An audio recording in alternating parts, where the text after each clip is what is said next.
In this video, I'm going to talk about insertion sort. Now, insertion sort tends to be the first sorting algorithm that we typically talk about. And the reason why is because it's relatively simple. Let's talk about the collection of numbers 12, 11, 13, 5, and 6. And we'll assume that they're in this order.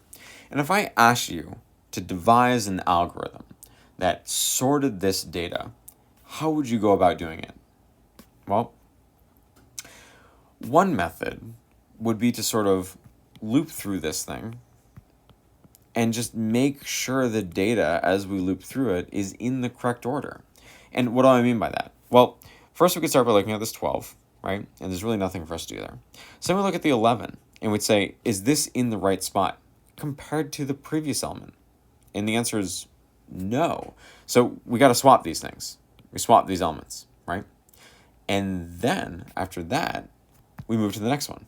We look at 13. Is this one at the right spot? And the answer is yes. Well, it's greater than 11 and it's greater than 12. Great. Let's move to the next one, right? Is this one in the right spot? So on and so forth. And we do this all the way down the line until we get through all of our data. That is what's called insertion sort. So let's take a good example of how this would work on this set of data. So we start with 12, 11, 13, 5, and 6. Now we know that we don't need to look at the first element, so we can really start with, I is equal to 1, essentially, in our main loop. So we're going to start by writing a loop that goes over this entire collection of data, and it's going to start with I is equal to 1, or it's going to start by looking at the second index inside of our array. We look at the second index, and we ask ourselves, is this smaller than the first index? Is it smaller than the element to our left? And the answer is, yeah, it is, which means that we need to swap these things, right? So what we do is we go to the left to find where it should be, and then we put it in that proper location, right?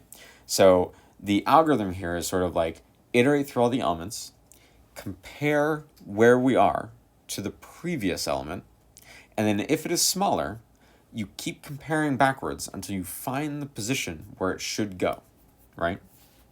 So I'll write those out. 1. Iterate from index 1 through n, through the size of our collection, through the end, right? The second thing is compare to the left, so the element that's just adjacent to it, to its left, right? If it is smaller,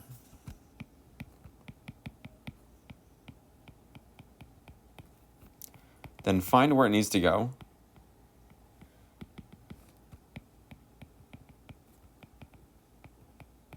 and move it, right? Look to the left, find where it needs to go, and move it. Let's go through this full example. We start by looking at 11. Is 11 smaller than 12? Yes. We find where it needs to go, which is, well, the first element, and we move it there. We get something like this: 11, 12, 13, 5, 6. We've only done one thing. We've swapped 11 and 12, right? Now we're looking at this here. So originally we were looking at this. This will be our I is equal to 1, right? Originally we were looking at index 1.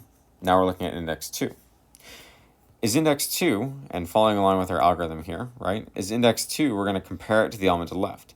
Is this element greater than the one to its left? Well, the answer is yes. So there's nothing we need to do.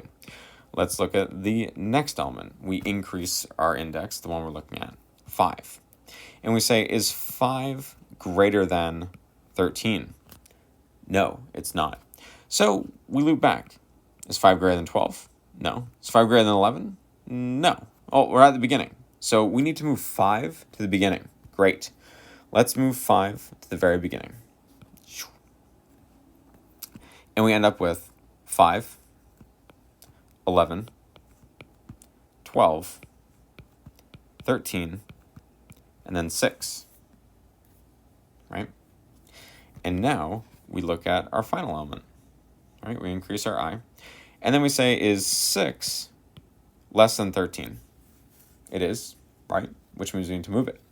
Is 6 less than 12? Yes. Is 6 less than 11? Yes. Is 6 less than 5? No. Which means that we need to move 6 to this position right here. So let's do it. 6 moves here, which means that we have to shift everything else by 1, right? And then we end up with something that looks like this. 5, 6, 11, 12, 13. And we're done. And we know that we're done because the element that we're in, like the element that we're looking at, which started at 1, increased to 2, 3, 4, and then eventually went beyond the size of our list, right? So we iterated from our index until n, the size of our list. This is an example of insertion sort. It's not the fastest algorithm in the world.